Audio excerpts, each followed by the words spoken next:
ni inkuru yavuzwe cyane yarananditswe cyane ku mbuga ngurukana bumenyi. Umukenyezi Krista Kaneza afungiwe mu mpimba akekwa kugira uruhara mu rupfu rw'umugabo wiwe. Aha rero harabaye ingingo yo kumurekura ariko ako kanya nyene yaciye asubizwa mu ibohero rya Mpimba. Umuvugizi wa sentare Ntahinyuzwa aha rero mu kiganiro abavugizi ba leta bariko baha amenyesha makuru n'abarundi bose asigura ko atakuvuguruzanya kwabaye muri ico gikorwa, ati ahubwo hakurikijwe amategeko. Muri iki kiganiro rero twahaye ijambo abavugizi batari bake kuko n'umuvugizi w'ubushikiranganje bw'ubutungane nawe aradushikiriza ivyerekeye ingingo y'umukuru w'igihugu yo kurekura abanyororo ariko n'ubu itaraja mu ngiro. Aha kandi umuvugizi w'ubushikiranganje umutekano iterambere rusange n'intwaro hagati mu gihugu nawe aradushikiriza ibijanye n'abahopeji bivanga mu kazi k'ubutungane. Reka rero tubumvirize. Ego cyane ikibazo cabajijwe nico ufunzwe yitwa Krista Kaneza. Wabajije ikibazo yabajije ngo sentare yaramurekuye ariko ntiyatashe bagiye kumutora ngo mbega ngo amategeko ntiyahonyanzwe. Yavuze mbere ko ariyo dosiye ngo iyo dosiye baravuzwe cyane ku mbuga ngurukana bumenyi. Ego sentare irafata ingingo igihe umuntu afunzwe ataracirwa urubanza, sentare irashobora kumufatira ingingo yo kumurekura vy'agateganyo ariko bivanye n'uburemere bw'icaha yagirizwa. Aho birategekanijwe mu ngingo y'174 mu gace kayo ka kabiri y'igitabo kigenenge imanza z'ivyaha zitohozwa zikongera zikaburanishwa, umushikiriza amanza arashobora kutamurekura. Harya rero nta mategeko yarenzwe. Hama mu bijanye n'uko ari dosiye yavuzwe cyane ku mbuga ngurukana bumenyi, twashaka tubabwire ko imanza zidacirirwa ku mbuga ngurukana bumenyi ariko zicirwa muri sentare. Nkuko umuvugizi wa nyenicubahiro umukuru w'igihugu cacu yabivuze ko twogabanya kuvuga cyane inkuru zihaca, umuntu araraba akavuga ati iyi nkuru irafise abariko barayitohoza. Muri irya dosiye rero nta mategeko yarenzwe ariko hajya biheze barashira dosiye mu ntahicese ikaburanishwa. Niko bigenda kandi si dosiye ya mbere bivanye n'ino ngingo navuze. Umucamanza arikura umuntu hanyuma umushikiriza amanza agafata ingingo ko aguma aburana afunzwe. Murakoze. Ibibazo bikurikira mugenzanje mu bushikiranganje bw'ubutungane arashobora kuvyishura. Murakoze. Egombe mu bibazo yatomwe aravuga ati harabonetse ingingo yo kurekura ujya mudamu, ati mwacaboneka iyindi ngingo gihutihuti iyivuguruza, bigenda gute kugira ngo bigende uko kandi tuzi ko inzego zatezwe kuvuga rumwe? Nivyo nasiguye. Sentare irafata ingingo. Sentare imaze gufata ingingo ni umushikiriza amanza yishira mu ngiro. Atayishize mu ngiro rero nta mategeko aba yahonyanzwe, biba vyakozwe nk'uko bitegekanijwe bivanye n'ingingo nababwiye. Murakoze. Nitwa Irakoze Cynthia Omri, umuvugizi w'ubushikiranganje bw'ubutungane.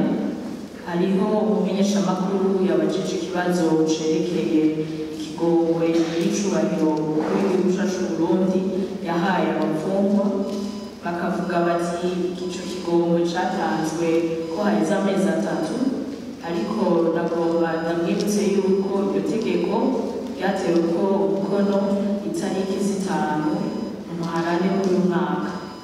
Rero iyo nyir'icubahiro w'igihugu atanze ikigongwe, ubushikiranganje bw'ubutungane buca bushira mu ngiro. Naho rero ko abajejwe abafungwa baciye baja ku kivi, aho hategezwa kuboneka intonde kugira ngo abarekurwa ntihajemwo abatari babikwiriye. Ikindi nuko twababwira yuko mu bushikiranganje bw'ubutungane dusanganywe ururimi twavuga politike ya désengagement des prisons kugira ngo tugabanye ibitigiri by'abafungwa narirya bisanzwe bikora ubutunzi bw'igihugu. Harakozwe imbere yabo amadosiye arenga 8,000 by'abantu bari basanzwe bafunzwe ariko batari bwaburane ku ibiharuro bya 12,000 ibihumbi 12 by'abafungwa bari muri prison batari bwaburane. Rero kuri twebwe byabaye twavuga ko twabyakiranye umunezero udasanzwe, ari nacyo gituma benshi bariko baratororekanya izo ntonde kugira ngo abakwiye gusohoka abariho basohoka, ntihagire abaguma mu ngo mw'ibohero kandi bari berekeye ico kigongo. Ikindi nacyo twababwira ni uko imbere y'uko barekurwa bategerezwa kwigishwa bakaronka inyigisho nkaburamutima zituma basubira mu miryango bagiye gukorera igihugu, kuko byaribonekeje cyane yuko iyo barekuwe ari babandi usanga baca basubira kuja gukora vya ugasanga basubira mu ibohero. Rero ubushikiranganji bw'ubutungane buri ku kivi kandi vuba cane abo bantu bazorekurwa. Kuri ico nyene biravuga ko hari abari barakoze ikigongwe c'umukuru w'igihugu nyakwigendera Petero Nkurunziza, ariko hari ikindi kigongwe ivyabo bitaraja mu ngiro, coco niko kiri mu kuvuga kw'iki. Twavuga yuko itegeko rya nyenicubahiro umukuru w'igihugu iyo risohotse ubushikiranganji bw'ubutungane buca burishira mu ngiro. Rero iryo tegeko riheruka gusohoka ni ryo kuwa gatanu itariki 5 Ntwarante 2021. Abo barekuwe n'ico kigongwe nabo barimo, nizo ntonde mwumva yuko ari abafungwa barenga 5,000 bazorekurwa.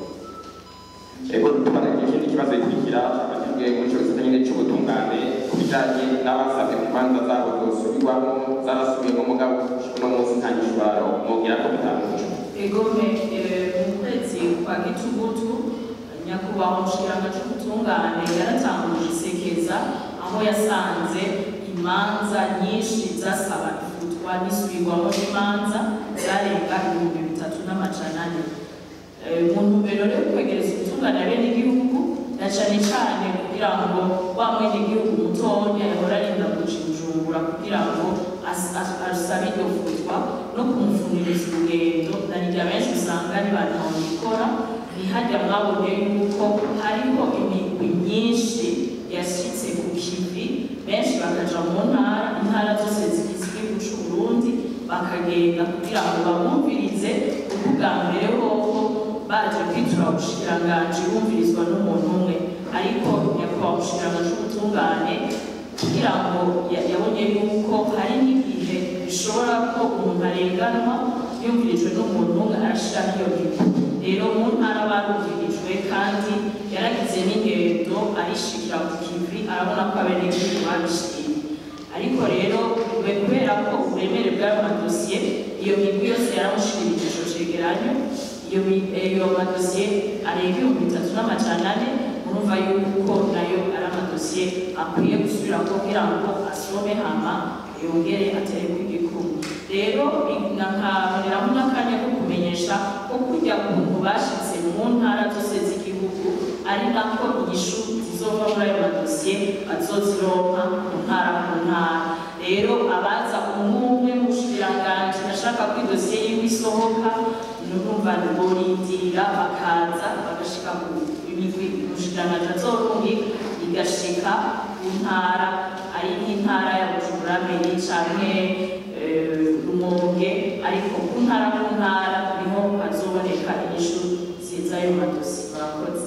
Yitwa Petero Nkurikiye, abandi umuvugizi w'ubushikiranganji bw'intwaro hagati mu gihugu, iterambere rusange n'umutekano. Usanzwe dufise igisata kijejwe gukurikirana umunsi ku munsi ibikorwa byari amashirahamwe y'abagezamu. Rero ku mezi atatu haraba inama ihuza abatwara y'amashirahamwe n'abakozi bo mu bushikiranganji bwacu, hakaba mbere n'isuzumwa riba kenshi na kenshi ku rubuga kugira ngo ubushikiranganji burabe yuko ari amashirahamwe ariko arakora yisunze amategeko. ikibazo rero mwabagije uvuga muti hariho bamwe mu bakozi bari amashyirahamwe bamwe muri ariya mashyirahamwe baba badatunganirizwa neza na cyane cyane muri ibi byo kubavuza cyangwa kuyarihira amafaranga muri ya mashyirahamwe gutegekaniza akazoza abakozi. Ibyo biriyo n'ibyo uruhare rw'ubushikiranganji ni ubwo guhimiriza ayo mashyirahamwe kugira ngo avuze abakozi bayo, yongere abagire amafaranga yo kubatekaniriza akazoza.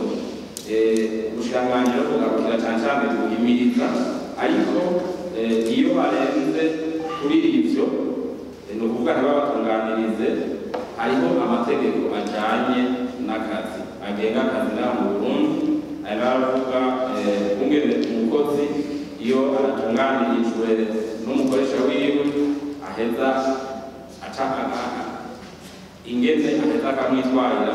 Hariho n'amasezerano agezwa akazi abo rero batatunganirijwe barashaka kwitura ayo masentare cyangwa ubushikiranganji bujejwe iby'akazi. Nagira ntange uyu muco ukurikira werekeye cyane cyane inyamiramabi aba bantu bakunze kwita abaopeji. Inyamiramabi zijejwe gukora amatohoza ku vyaha biba vyakozwe, mu kwegeranya ivyemezo no mu gufata abavyagirizwa bagasha bakorera amadose bakayarungikira ubutungane. Ntibajejwe namba ivyo kuza kumvikanisha abantu no guca imanza z'amatati, ko nk'ibi vy'amadeni abantu baba bahanye ideni bumvikanye, aba bantu baba baguriraniye ibintu, izo ni imanza z'amatati ntizikorwa n'inyamiramabi. Hariho inyamiramabi zimwe zimwe duhora twumva bagenda bakumvikanisha abantu muri izi manza z'amatati, bagaca babaka ibiturire, bagaca umuntu aba afite ideni n'uwundi akagenda akitura iyo nyamiramabi. Inyamiramabi aho kuca irungika uwo muntu mu butungane muri sentare, kuko ziba ari imanza z'amatati, igaca ahubwo ifata mwene kuba mufitiye ideni igaca imufunga kugira ngo amwishurize. Hari mbere n'abaza kubafata mu minsi y'akaramo kuwa gatanu cyangwa kuwa gatandatu kugira ngo bazoce amare abona ati nibafata kuwa gatanu nzoca mfungwa, azosubira kumviriza kuwa mbere, none reka ndihe n'ingoga. Aha twagira tumenyeshe yuko ari amakosa ahambaye cyane ahanwa n'amategeko y'akazi n'umwuga w'igipolisi, akongera akanahanwa n'igitabo mpanavyaha. Aha rero duteye akamo abenegihugu boshikirwa n'ibi bagafatwa n'abaopeji bariko barishuriza abantu baba bafite amadeni, ko boca bitura urwego rw'igipolisi baciye kuri ya nomero itariha y'amajana413 kugira ngo abo baopeji bafatwe bace bacigwa ubwo nyene barungikirwa ubutungane. Kandi murabizi ko tugize iminsi dufuta abapolisi bigenza nabi, baba bagigiturire canke bakora andi makosa y'akazi, kandi tukabivuga ku mugaragaro. No kuvuga uwo bazosubira umwene igihugu azosubira gukorerwa ibintu nk'ivyo, tumusavye ko yoca yitura igipolisi aciye kuri iriya nomero kugira ngo izo nyamiramabi zigomba gutukisha urwego ce zifatwa zirungikirwe ubutungane kandi zifutwe ubwo nyene kandi burundu mu rwego rw'igipolisi.